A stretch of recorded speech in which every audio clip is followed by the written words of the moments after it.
Okay, so this is the ONWAFarmers podcast, way of communicating with our members and anybody else who's interested. I've got Trevor Whittington here with me, the CEO of ONWAFarmers, and I'm Mick Fels, the Vice President of ONWAFarmers, and this is a new initiative really about just making more use of this great information that's all stuck inside your head, Trevor. No, I don't know. This is our second one in a week, so I think we obviously haven't run out of topics. So, well, I didn't drain you completely dry last time then. No, it's been another week, and since then I've drafted another article, and a whole bunch of issues have popped up as they do. Yeah. I just did a media interview for the Farm Weekly on the refinery that the Prime Minister's announced. Yeah, I heard you on the Country Hour. Actually, it was a good line. Like, you obviously citing the many issues around and perhaps the politics around building this refinery in Western Australia, but and you got onto biodiesel as well. And I concurred with what you were saying, but I thought that might get some friction amongst our membership and others, basically arguing the case for why mandated biodiesel may not necessarily be 100% good. That's right. Mandate biodiesel. Europe's got it. America's got it. Your soybean farmer in the US, or your sugarcane farmer in Brazil, you make great money because you've got a additional market there. It's a compulsory market. Only problem is, guess who's also paying for it? That's right, yeah. When fuel's one of our biggest expenses. That's right. So that's the big negative. And then there's also other issues around the fact that some of your machinery manufacturers don't quite like some of the biodiesels. No. And there's two sorts of biodiesels. There's biodiesel and there's renewable diesel. I think there's a limit to how much, and as a ratio, they can put through these modern engines, isn't there? There's 5 or 10% for biodiesel. But the world switched to manufacturing renewable diesels. It's been around for about 20 or 30 years. Explain to me the difference between renewable diesel and biodiesel. This is my deep knowledge of chemical engineering. You're an engineer. How much chemistry? My wife, Marnie, is the chemical engineer. Okay, right. She wrote her thesis on the supercritical extraction of, the extraction of peanut oil using supercritical carbon dioxide. So she probably would be quite well qualified downstairs, but she's not here, unfortunately. You're stuck with cogs and gears and things that move that I can poke my fingers in. Right. So we all know about biodiesel, which is you basically it's like doing home brew. It's relatively simple. Right. You can do it in the backyard with a couple of $1,000s worth of kit. Is it necessarily canola or oil seeds? And animal fats. Right. Container carbon's the way you go. Mm-hmm. It's simple. It's hard to do it on a huge refinery. It's not efficient. So 30 years ago, mid-90s, someone came up with a new way of using hydrogen and a whole bunch of temperature and stuff. And it's like a synthetic diesel, and that's called renewable diesel, and you can build your big $500 million plant, and it's vastly more efficient. So they're doing a lot more processing of the actual fats to create right. that. And the end result is, instead of just adding 5% or 10% or whatever it is of your biodiesel, you can run an engine to a existing fossil fuels diesel. Right. You can use 100% of this stuff. It's interchangeable with diesel and petroleum diesel. And that's the big and the your John Deeres and your Cases and Toyotas are all happy for you to use it. Yeah. So obviously the synthetic form is very similar. There's the old BP refinery. There was a plan to build one there, and that was announced 4 or 5 years ago, and that's in abeyance. There's a plan by Cargill's and another mob down at Kwinana to do a crushing plant. There's a plan at Albany to do a crushing plant for canola. All of them are on hold because without a mandated use of biodiesel, which during the height of the carbon climate change madness, everyone was expecting, and they looked on the map, where's lots of canola growing, WA, where you go. Yeah. And if you do the numbers though, it's you can take a ton of canola. What do we do? About 2.5 million tonnes of canola, and it turns it into around, with this renewable diesel, around 500 litres of the diesel. So if we planted, just the quick numbers I did for the Country Hour, if we planted all of our 8 or 9 million hectares that we put into crop across everything into canola, which of course rotationally isn't possible. That's right. Aside from we would have else. Enough diesel in Western Australia to run all of Western Australia, mining industry, the whole state, that's everything. it. Which is, that's that'd quite be nice. nice. Give guarantee us that you'd probably need more than $1,000 a tonne. You'd probably need 1,500 if you're going to continuous and all the rest of it. Yeah. But that'd be nice. Yeah. You have to factor in you will pay more for your trucks and the CBH and the supply chain, getting your fertiliser in and all the rest of it, which is the problem with the mandate. Yeah. And so, but all those projects are on hold. Prime Minister came out this week and announced a $4 million feasibility for at Karratha. Yeah. The journos didn't read the press release. I read the press release. Right.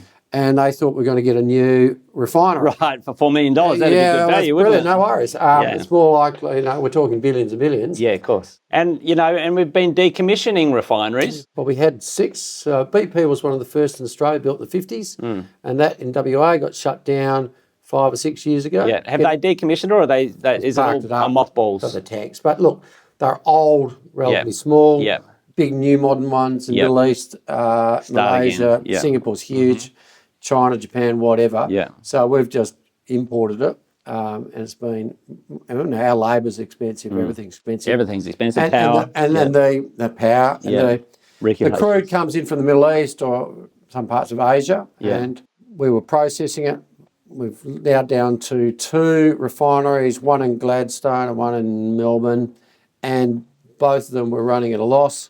They're now running at super profits at the moment. But so the government put in a 2 cents a litre under the Morrison government subsidy. I see. So to build a new one, the reality is they probably need a subsidy. Yeah.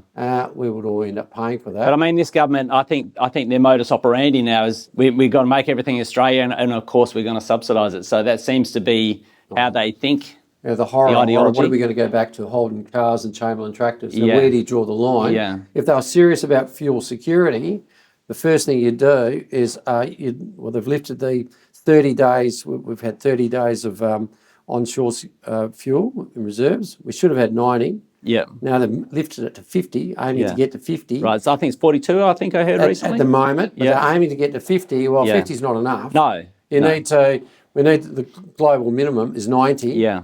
Japan has 365. Yeah. They're an island. We're an island. Yeah. We've been shutting down and running out of our crude that was coming out of Bass Strait or out of the Cooper Basin. Yeah. We have banned fracking at the state level. 90% of WA, Victoria's all banned fracking. You need fracking for crude and gas exploration. Forgive my ignorance, but is fracking actually part of every form of oil exploration, is it?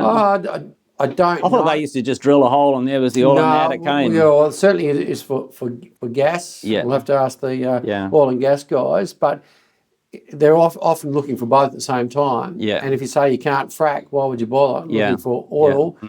Australia's not super prospective for oil.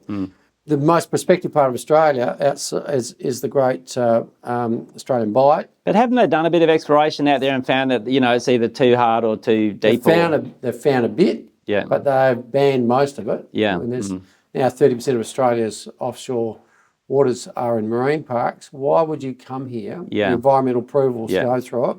So if you're worried about fuel security, you'd make sure you're drilling it for enough. Yes. No point building a refinery. And I've heard that commentated a lot from the experts in the industry. You can't refine if you don't have the crude. And I picked that up in your comments on the radio during the week. The big problem with the Hormuz Strait is that it's the bottleneck of crude coming through it. I don't know how much refined fuel comes out of there, but I know a lot of the world's crude comes through there. Yep. So all that, we've been sort of scavenging or begging for diesel, from our Asian neighbours because we're underprepared and they were well prepared. I'm sure we're paying handsomely for it. But the problem is those refineries haven't been replenished while the Strait of Hormuz has been blocked. That's the speculation I heard was that harvest, for instance, on farms is going to be a problem this year. Even though we've got diesel coming in now, we could hit a wall because those refineries weren't being replenished with crude. So having our own refinery here, as I understand it wouldn't have solved any of these problems anyway because we still don't have access to the crude. And the refinery's running just in time. So unless you've got some big salt caverns underneath you, like you have of Texas, and you blow them out and fill them up full of crude, you have a year's worth of crude. Yeah. And the only place you can do that is probably inland from Glasgow. Not Glasgow. Yeah. Glaston. Yeah, I can see what telly you've been watching recently. How could you not watch So you need somewhere to park a vast amount of crude, which you probably should have, because we keep some crude. The Morrison government bought a couple of million barrels. The US crude in Texas, didn't we? We left it over there. Yeah. Just to tick a box. Yeah. And when it was cheap at $30 a barrel. Right. So Happy we days. just got it wrong. And then the Liberal, the coalition failed miserably in this. Yeah. We're still failing miserably. The feds have announced a $4 million pre-feasibility. It's not just to do it for Pertham, it's actually look anywhere in WA. The chance of them building when the unions are going on strike up in the north. Exactly, yeah. It's not going to happen. Yeah. And if it did, it's years away. The fallback is to mandate biofuels, but the Californians and the Europeans are the best example. You're paying between sort of 50 cents and $1 more a litre. For the pure biodiesel you're talking about? For this renewable diesel, the canola stuff. Yeah, so, the renewable diesel. Yeah, which you can use 100% on. And that's the stuff that they reckon they can use in aeroplanes too, is it? The aviation, renewable aviation fuel? Problem with aviation fuel, the Kero, is once you go for a biodiesel, renewable diesel, you got to get the moisture out when you're up high. Planes don't like sucking in moisture. You can do it. I don't like them sucking in moisture either when I'm in them. No, that's right. It's incredibly expensive. Everyone keeps pointing to it. That's great. I don't care if the price of, aeroplane fuel goes up.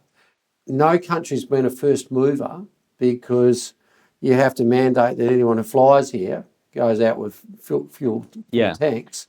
There's a reason why no one's been going down the biofuels, whether it's for planes or diesel, because the community backlash is going to be unreal. When it costs, twice as much to fly to Bali, do you mean? That's right, it's just that, but there's the flow on for the rest of the economy. Yeah. And the governments have the community's lost interest. You look at the polling has fallen off for the whole climate change stuff. The cost of living. Yeah, suddenly people are more worried about buying food or houses, crazily enough. Well, I'll go and get an electric ute, but the problem is the price of diesel, of electricity has gone up exponentially and will continue to go up. Yeah. So, one of the issues with that, because we just got ourselves a hybrid car actually, not because it was hybrid, but it was the model that we wanted and it was hybrid and it goes like a rocket, so that's great.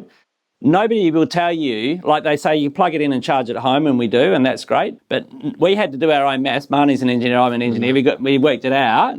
That it was about half the cost of the fuel that it was taking to run our old Land Rover, which was actually very efficient. It was a diesel.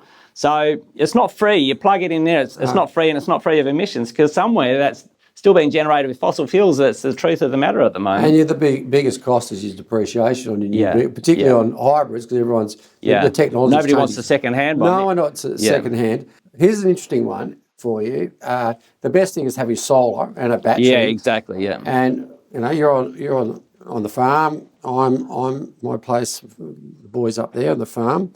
They're slowly winding up the Western Power network and replacing with the standalone systems. Which have got their own issues. Got their own issues. They're getting better, but about $300,000 they're spending on them. It'd be nice if you didn't have to pay the same tariffs, but if you could get them to put in a $300,000 solar and battery thing and say, your problem now, you're off the system or we're not maintaining it, then you'd be able to power up your ute. What's actually happening, a lot of people I'm aware of, are not getting the $300,000 one provided by Western Power and then paying the regular fee for their electricity. They're buying their own renewable package with a generator and everything for about $100,000, as I understand it, a third of what the government's paying for the same thing. Not worrying about all those heritage environmental clearances that Horizon Power goes through. Like, as I understand it, people are having to give them basically a caveat around that, got a lease on it. 100 square metres or whatever where this thing is. And then they're rolling in and out, topping up the diesel and all the rest of it. And if it breaks down, you've got to wait for them to turn up 2 days later to flick a switch on it. You're not allowed to touch it. That's right. So. Well, here's one for anyone that's likely to go down that path and you hear it's coming. Go and buy yourself a whole bunch of electric bar heaters from the second-hand store. Right. Plug them in to the shearing shed all summer. Let them go. Right. Rack up your power bill. Make sure you. Then you'll get a big one. Yeah, double or triple it. Okay. Because then you'll. We're not endorsing any of my ideas. And certainly Trevor's gone rogue, people. You want your highest power bill you can, because that becomes your minimum benchmark. It's like wheat quotas, isn't it? That's right. Yeah. Go hard the year before, and you'll be okay. Because if you're going to put on a bunch of dongers and backpackers, or you're going to put in your own biodiesel system, and you need a whole bunch more power, then they're not going to come and upgrade your system. No. So it is what you end up with.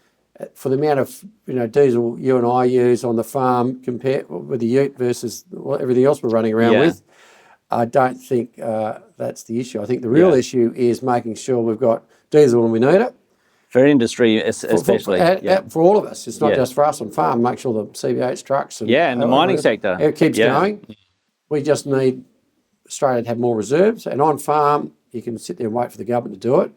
But you'd be probably wanting to make sure you've got, 6 months and a full seeding, full harvest ready, which means more tanks. But before you go out and buy a cheap tank, what did we learn today about GPA? Exactly, that Mark Fowler reported back from GPA that now there's a possibility it's being discussed, the idea they're going to classify, with biofuels coming, they're going to classify them as a hazardous good, which is then going to change all the regulations around actually storing the stuff on the farm. So, if we go and spend 100,000 on tanks now, maybe in 2 years' time, we're going to have to get rid of those ones and get the ones that meet the new regulations. Well, the worst, all our old tanks are out of spec. They're probably out of spec now, but no one's looking too hard. Yeah. But it's it's a federal government initiative based around the flashpoints of biofuels. You're probably closer to it than I am. And we could end up, it's not just having a bundled tank. Some of the stuff is like double wall. You either have a full foam system, suppression system, or 10 times the amount of water of the volume. So if you've got 10,000 litres, you need 100,000 litres. And it needs regular annual certification testing, on and on and on it goes. Yeah. And of course, there'll be a whole bunch of bureaucrats having a wonderful time travelling around Australia, telling people off. Audits, on-farm audits. So that's something our peak body's got to push back hard on. Yeah. And we need all the other, peak bodies involved in agriculture to muscle up. We need all the farmers who aren't members of peak bodies to be a member, because so there'll be people listening to this who aren't members of any advocacy group, and they'll be as worried about what you're talking about as the rest of us are. And I don't know if they fully understand that the only thing between us and those sorts of catastrophic things happening is advocacy groups. And advocacy groups don't run on thin air. They need... Well, you're up here, you're not getting paid, you drive to Perth, you've got a meeting. Mark Fowler's just spent 3 days over in Melbourne. They're all voluntary positions. That's right. Just in case you didn't know that. So you can, you guys pay a membership and you volunteer your time at the very least. Unless you're comfortable with losing glyphosate and paraquat and putting in new fuel tanks and on it goes. And a membership, depending on the size of your business, between $1,000 and $3,000, let's call it. Right. That's a lot cheaper than driving to Perth every 2 weeks for meetings. And, a lot of people don't want to do that stuff. And a lot of our members actually say to me, they don't want to go to the meetings. They don't want to get involved in all the weeds of all that. Yeah. But they really like supporting us because they know that we get it. People like us are doing that. Yeah, not everyone's, wants the time, effort. No. It's a grind to get into policy detail. You've got to be a particular kind of weird like me to actually get to enjoy doing those things. You write back and critique my latest submissions. And, Oh, you noticed it, you obviously wrote that with AI, and I said, Mick, without AI, you wouldn't have got it. Yeah, it would be 3 words. That's right. To be honest, I quite like the 3-word version of Trevor Whittington, but that's okay. So getting back onto the renewables and the biodiesel. Yeah. So, it'd have to be $1 a litre, $1.50 a litre, more expensive by your back of the envelope calcs if we were going to switch across wholeheartedly to the biofuels. What if it was a 10% mandate? I mean, and I'm a free marketer, right? I'm a liberal in that classical sense. I like small government. I like non-interventionist government. I believe the price signal is the best way to manage supply and demand. Coming from that position, also, I want to keep an open mind on these things. When you consider that all our heavy industry, a lot of our heavy industry in Australia, as I understand it, certainly the fuel refining industry is subsidised, like $1 billion for the Whyalla steel mill and all these. The refineries. All these things, that seems to be the new way because we've priced ourselves out of global competitiveness in Australia. Now suddenly we're looking at self-security, on things like food, energy. If we looked at it from the perspective of taking equivalent subsidies that are going to petroleum refining, to applying that to using biodiesel or renewable diesel, I wonder how the equation would look then, particularly if you had something like a 10 or 15% mandate, because at the end of the day, that still reduces our reliance on petrochemicals by 10 or 15%, and that's still significant. Well, two things. The refineries, when we got down to 2 refineries, were losing money. They were old and tired. Yeah.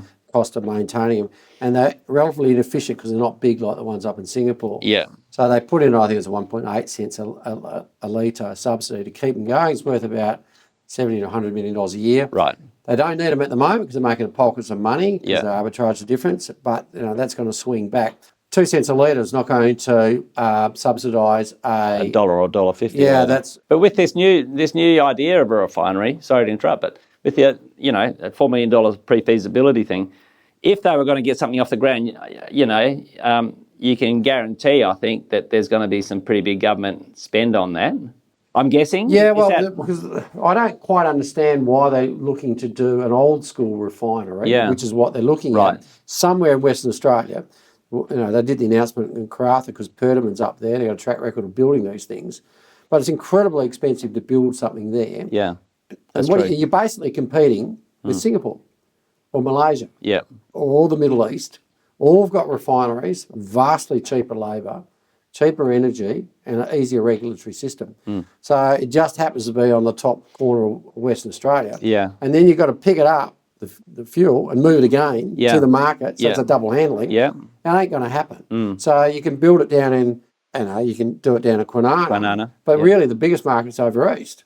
So why wouldn't you build it over there? Well, there's 2 refineries is it bad? I mean, with our mining industry, is that an intended market for this fuel? Well, it would be, but place? you've got to compete with Singapore. Yeah. And they'll be able to do it in the Middle East. We'll do it cheaper. This is the problem. A good friend of mine who will remain nameless, but we often have conversations about these things. He's a free marketer, I guess, like me, but he's now thinking if we want to have sustainability, home ground capacity in manufacturing, maybe we're going to have to subsidise it. Well, which is a great thing.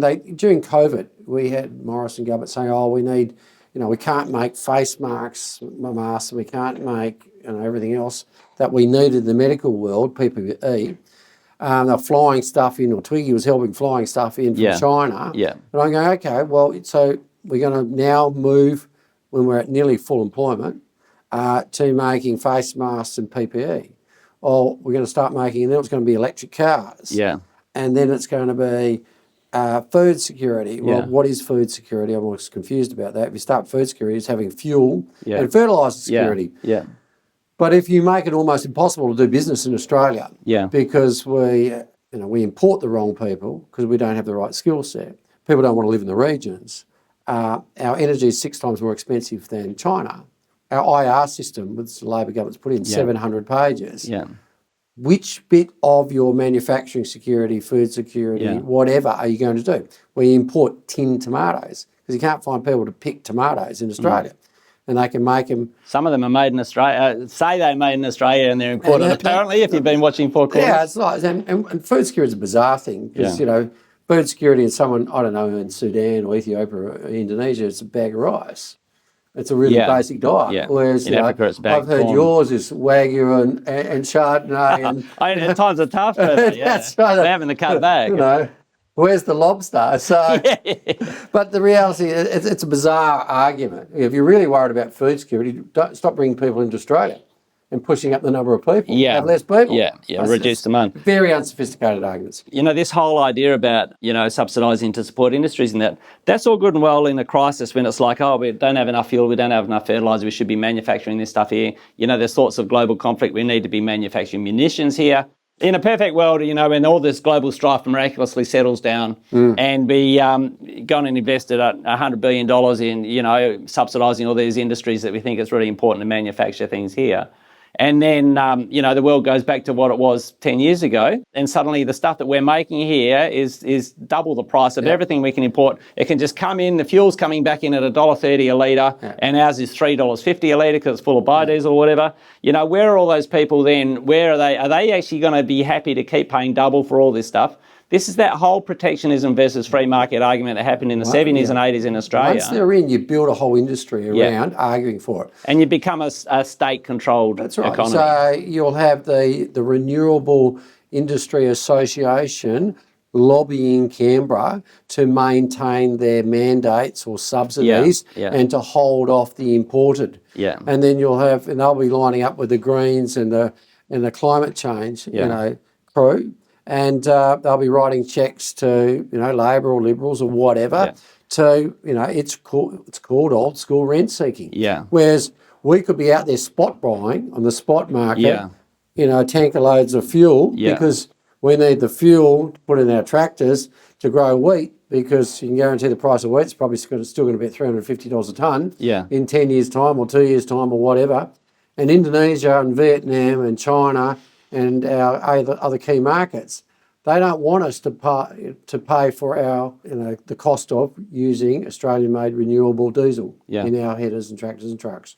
So, welcome to the real world. Yeah, and if you want to see what it looks like, and I'm not saying that we shouldn't be doing these things, by the way, because, we've got to do something. We are vulnerable in the globalised world. We're very vulnerable, and we've seen that with what's happened in the Middle East. And heaven forbid if there's, conflict in South Asia, that gets really crazy. So I'm not saying that we shouldn't be doing something, but this is the problem that we face, is doing that is going to be very, very expensive. And can we actually exist? What is the answer to this? I mean, not that I expect you to know that, but where do you start and stop? We're just in time for parts. Yeah. We're just in time for a whole range of things that come in our supply chain.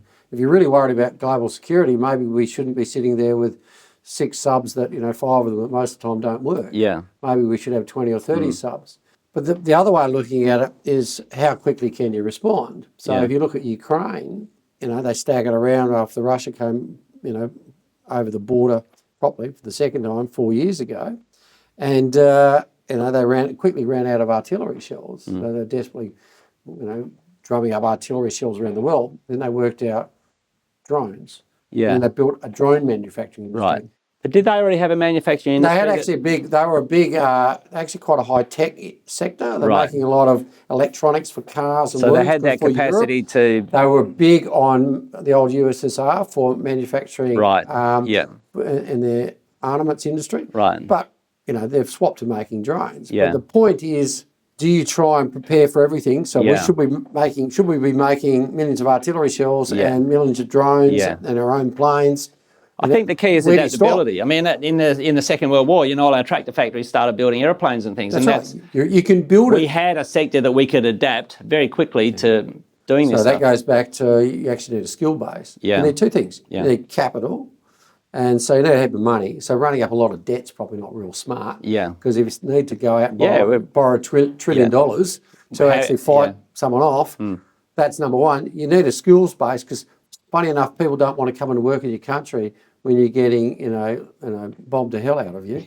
So, and you need quite a good skills base. Yeah. But, our universities are punching out people doing anthropology degrees. Yeah. When they probably should be doing, we need more engineers. We not need too more many. That's right. We need more bricklayers. We need bricklayers to build buildings. We need sparkies to wire them up. So you need the appropriate skills base if you're going to bring people in. So, and as a policy wonk and someone engaged in pushing policies through the political system, we need more of that sort of discussion, as we do. Yeah. Because it's very easy to have a simplistic solution. Yeah. But if you've got a sophisticated economy, you've got low debt, you've got a good skills base. You're flexible. We dream of that. It's not that long ago, but it feels like a dream now. If you had a flexible IR system, then maybe you don't need such, need to be building your own cars and planes and tanks, because you actually look like a very sophisticated, self-sufficient country that can look after itself. Yeah. But as you get weaker and what's the UK now?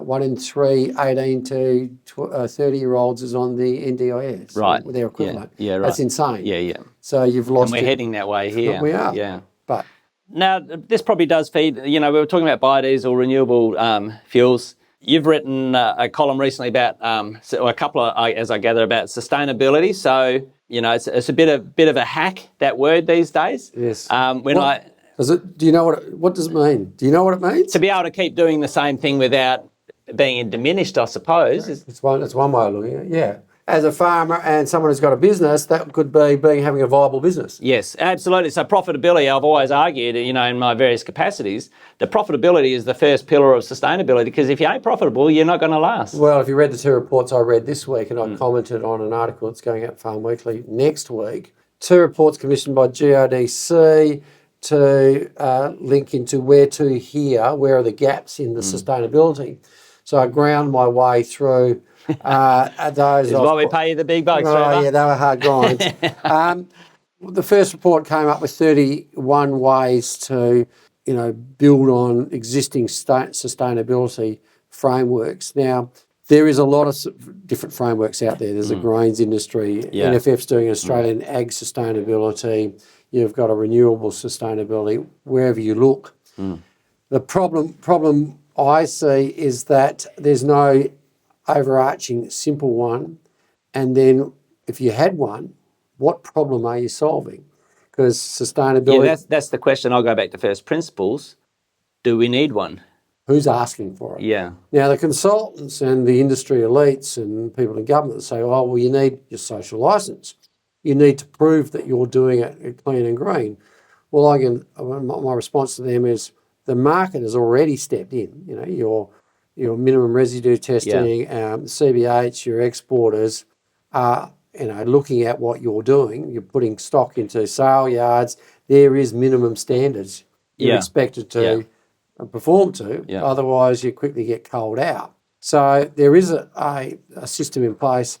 If it's in terms of slave labour, well, guess what? There is state and federal legislation. What is this business about slave labour? Is that Donald Trump taking the mickey there? As if we use slave labour in Australia. That's an attack on us parents being able to employ children without paying use our own kids without paying them. Is that what it is? Because I'm concerned that is what it is, because that's obviously an important part of farm businesses. It's part of growing up on a farm. Looking for a problem solved. Yeah. Sure. But he's charging another 2.5% tariff on Australian goods. Yeah, that's right. But that's really a protectionism mechanism. But what's spun out of what was happening in Bangladesh and Pakistan and making Nike shoes has then become a global system. Yeah.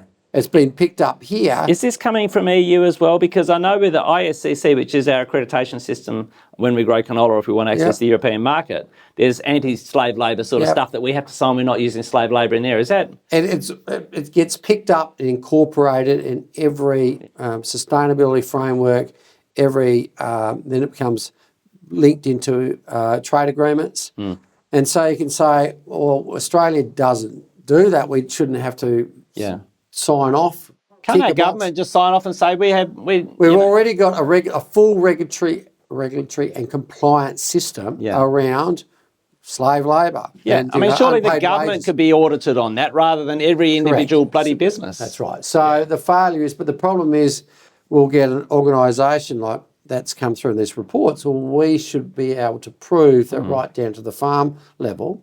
And of course, that becomes another regulatory burden that gets put on farms, and that's not the only one. It becomes your carbon footprint. There's a bit of an interesting thing going on here, where control is becoming concentrated towards government, but the work is being devolved back towards the individual. Yeah. And you don't see a lot of pushback by big corporations because they don't want to be singled out by activist groups. But they get special treatment anyway in legislation. Of course, like the big banks, the big miners, the big everything, they've got the phone number of the Prime Minister, they chat with them and all that. So their interests are usually pretty well protected. If there's something that's disadvantaged them, then they usually get a carve-out for some reason. It's the small business and the family business. The Australian market's relatively small, with 28, 29 million people. Yeah. So you only get, the big 4 or 5 banks. Yeah. There is only a few major, there's 2 major port stevedore operators. Yeah.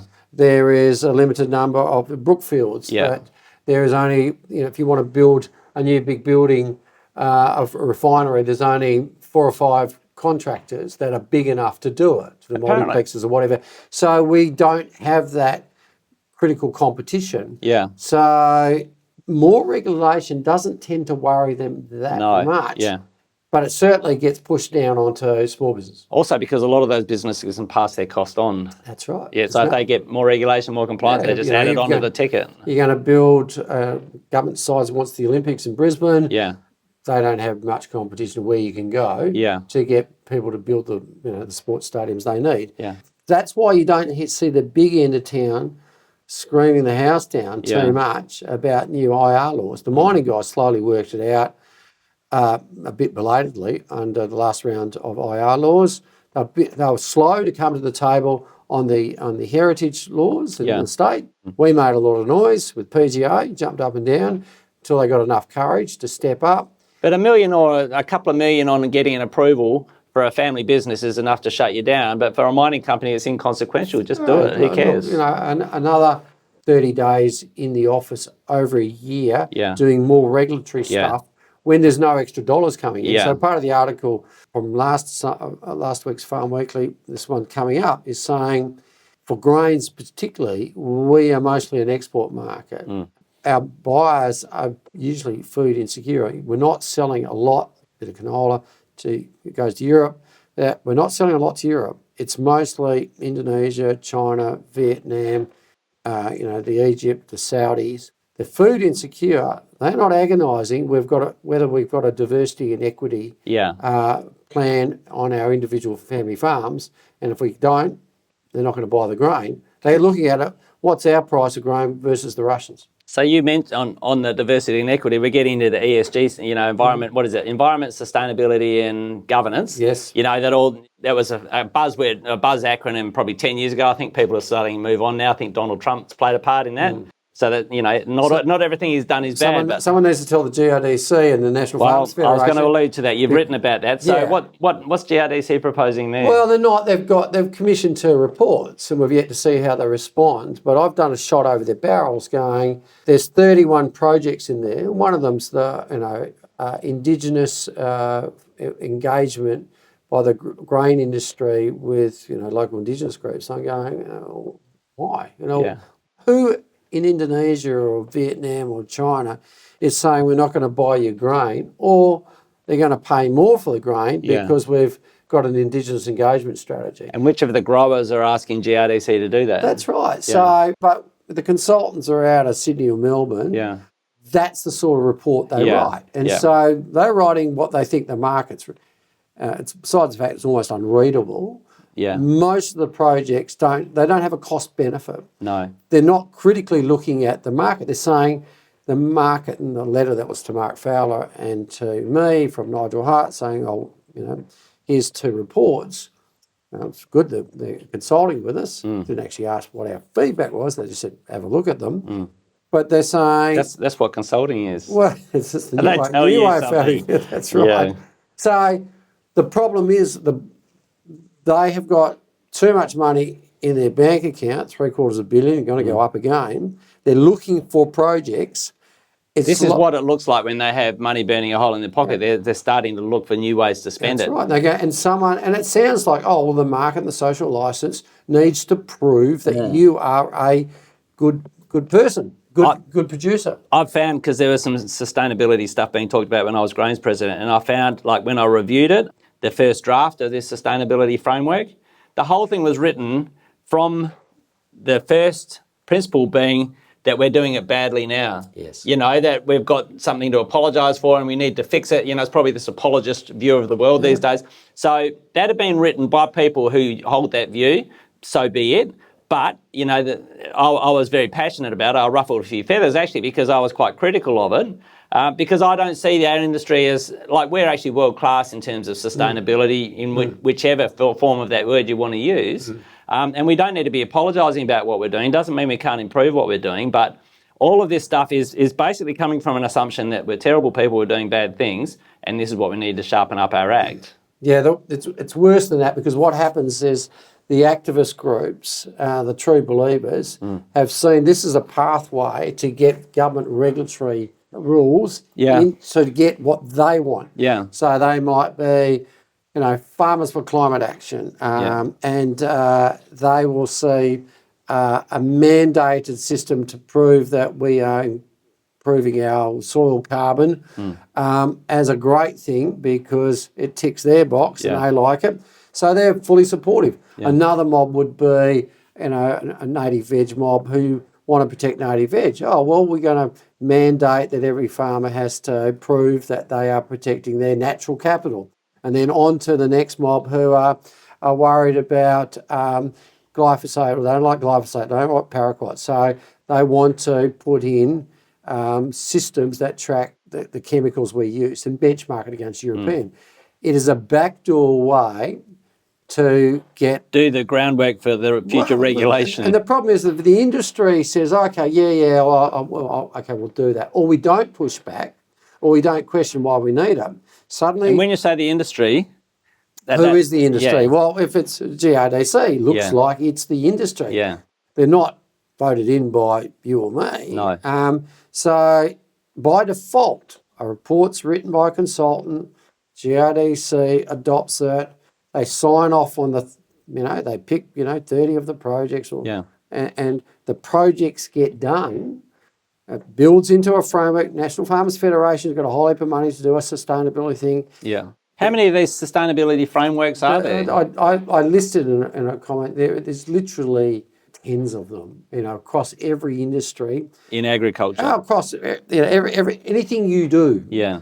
There'll be, like the trucking industry will have a sustainability framework or a ESG, and they'll have signed it. We're in a policy stuff that their peak body, because they don't want the criticism. But the interesting thing is that the Australian industry, and this isn't me just being parochial here, we're known around the world, we're clean and green. Every market you go to, they know we're clean and green. That's why they do pay a premium for our product, because that's known about. They know that there's not going to be full of chemicals, it's not going to be full of stones or whatever else it is. And we've done that without having ESG or without having sustainability frameworks. And we're still, parallel with leading the world on the quality of the produce that we grow and the way that we grow it, we've also increased productivity at the highest rate of any sector in Australia. And in fact, if it wasn't for agricultural productivity growth in Australia, we'd be borderline recession now because of what we've done. So we've managed to do that without having all this. And we're lifting our standards by ourselves. What we don't want. Exactly. The free market is actually doing that with some just sensible regulation. We've got to be very careful to open the door, because once you start putting out all this data, saying, this is what's been happening in this paddock, it'll have to go up in the cloud. It can get cherry picked. Someone will look at it, and then they'll put in a minimum standard. Yeah. Away you go. And the Europeans are right down this path, and they wish they never were. Yeah. But look, if you want, if they say the community, the elites out there say, the community's demanding this. Yeah. Social license. Social license, whatever that means. And then you go, okay, let's look at social license. There isn't actually, you can't go to the police station and get a social license, apparently. Well, live export ban. Yeah. Prime Minister comes out, Minister of Agriculture, saying, the community's demanding that we shut it down. We go, they watch Four Corners and now show us it. We've got 40 years of data saying the majority of the community supported it. Yeah. We said, so what's the social license metric you're using, the survey work? You've left live exports for cattle, so what's the difference? What about intensive piggeries and chicken?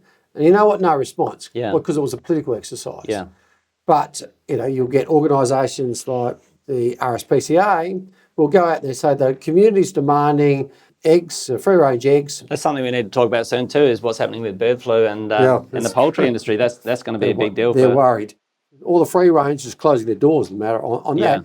But you go into Coles and Woolworths and you look at the shoppers, and sure, there's a percentage will buy RSPCA or free range. Especially if it's the same price or similar. But it's not though. The majority of eggs sold are not. Yeah. And so I was down at dairy conference yesterday. Less than 100 dairy farmers left. Less than 100 dairy farmers and going down from 400. Yeah. Talking about food security and, Well, now we're putting in powdered milk to fatten up our milk, because otherwise we're trucking it in from eastern states. It's insane. Isn't it just, And you go down to Margaret River and the council's saying, we don't want to see spraying, we don't want to see big trucks in our road, which is the sea and tree changes moving into the community saying, we love this sort of... We love it. We love this European-American... And now we want to start changing That's right. So it's like the immigration argument, really. And then you go to Coles and Woolworths down there, they're not buying all organic.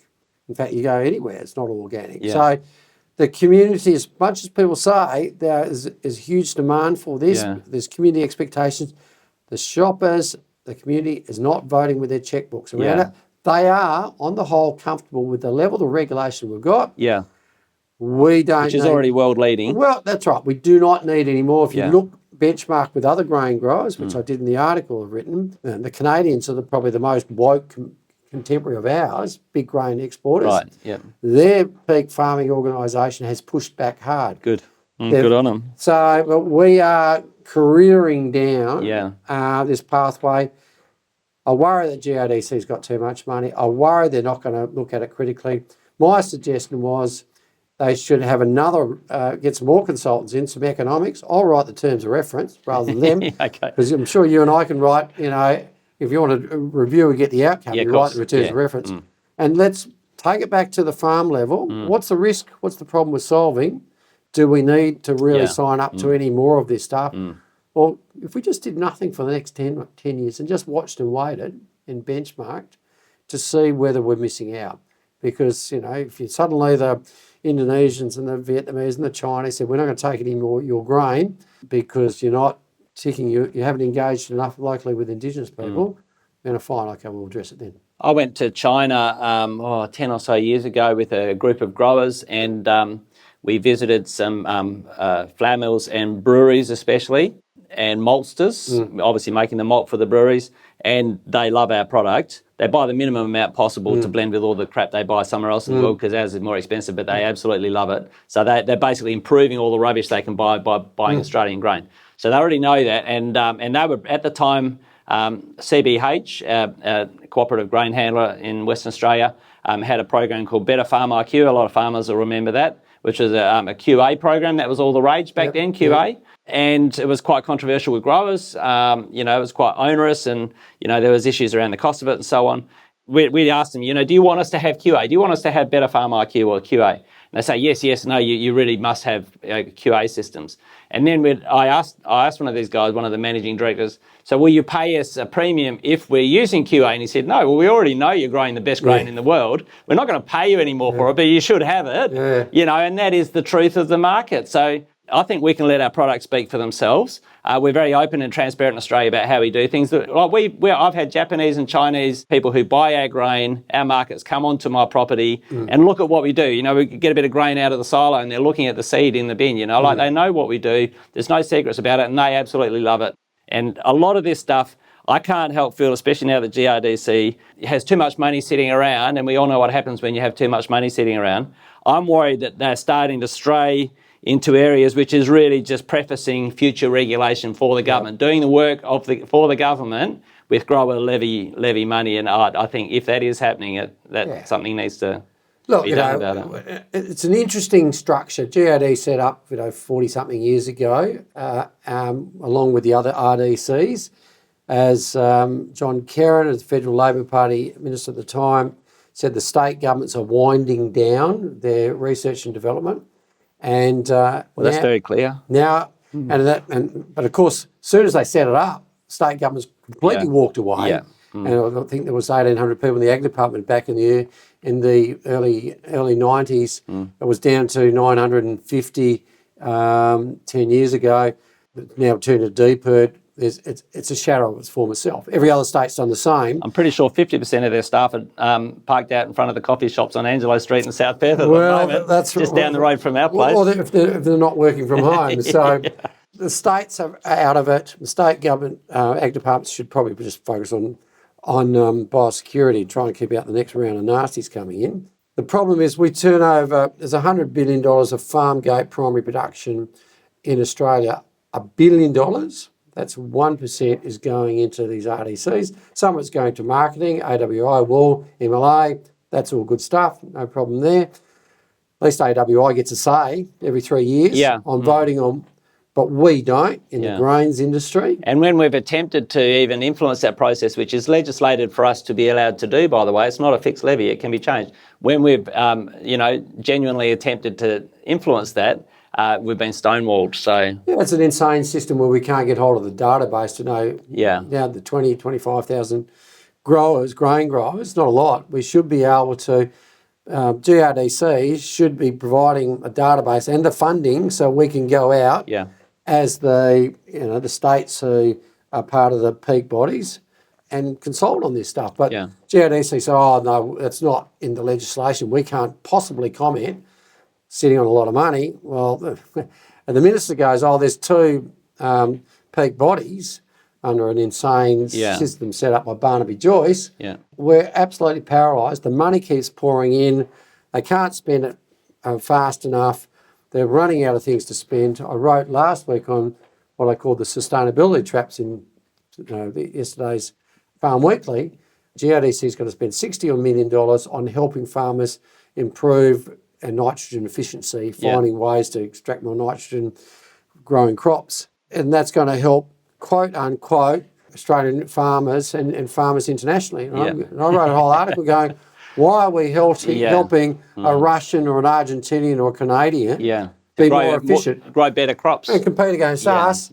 Also, we're helping Indonesia or Egyptian farmers grow more grain, good for them, but there's less grain they buy of us. Yeah. So a little cartoon with the Russian driving his header, dodging the Ukrainian drone coming in, and he's reading the GRDC nitrogen. The fact sheet on. It's like, and which is exactly what do you think they're not going to? Yeah.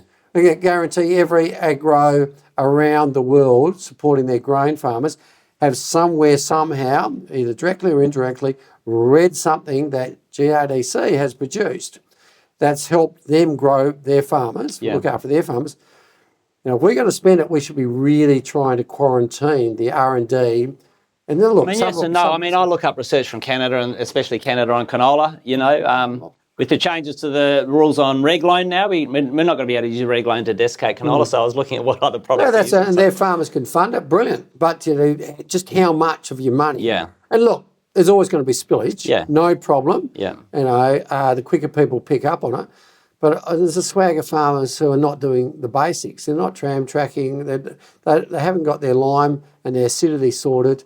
So, doing the latest, greatest research on something that they're years away from blue using. Sky technology. When they should be, they probably need to be maybe holding some money back to buy the new bundled, fuel tank that they're going to be forced to buy. Or trying to, save enough money to be able to pay the tax on the mad, changes to the federal government's, discretionary trust stuff.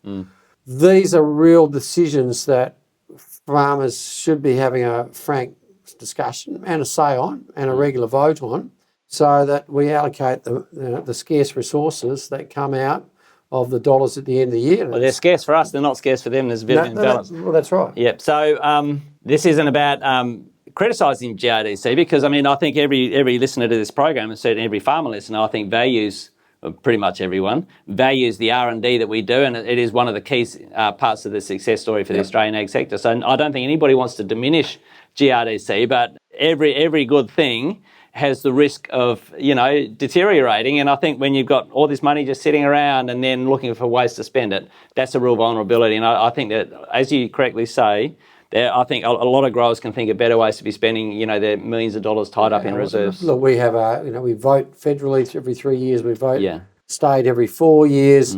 AWI with their wool poll. So what was it? 0, 1%, 1.5%, 2%, or whatever, 2.5%.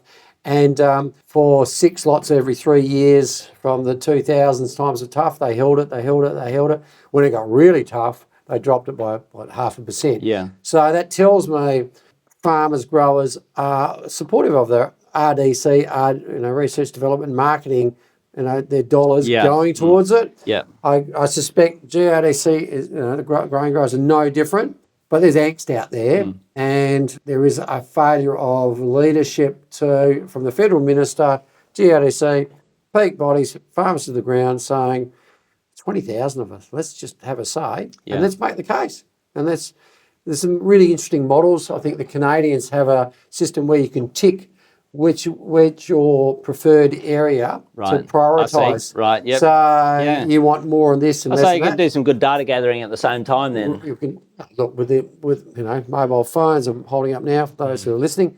We can have some great feedback, and it forces all of us to be much more engaged. Well, it's been interesting as always, Trevor, and we could go on for hours, but I think everybody would fall asleep. But we'll save. There's a lot of things for future episodes there. thanks everybody for listening, and make sure you like the podcast because that helps get traction to some of these issues. So make sure you've got a couple of good ones coming up as well. Who have you got in the pipeline? Oh well, either before or after me, depends. I'd like to keep a few surprises up my sleeve, but yeah, no. One of the key things I'd like to do is I think a lot of our members don't really know how we work or how it works, how advocacy works. Right. And our non-members, I think a lot of people think if I do support an advocacy group, whichever one, what do they do with that money? How does it actually work? What's the mechanics? So I'm going to be talking to Mark Fowler, the president of ONWAFarmers Grains, John Hassel, the Vice President, National Farmers Federation, and Duncan Young, who's on the board of GPA, which is Grain Producers Australia. So some really, and everybody knows those names, there's some great thinkers, and they've got a lot of knowledge about the industry, which the average member, I think, probably isn't privy to a lot of that information, and I'm really looking forward to sort of digging into those issues and just mining those people for their knowledge and sharing it around. Yeah, it'd be a good thing to actually sort of keep hunting down different key industry leaders and work your way through. There's a lot of different groups, GGL, we've got the Grow Group Alliance, there's drought hubs. If you put it up on a whiteboard, it's an interesting maze. There's a lot of people with a lot of knowledge, and I'm looking forward to extracting some of it. So thanks everyone for your attention, and we look forward to catching up with you on the next episode. Thanks, Trevor. Thanks, Mick. Cheers. It's on band.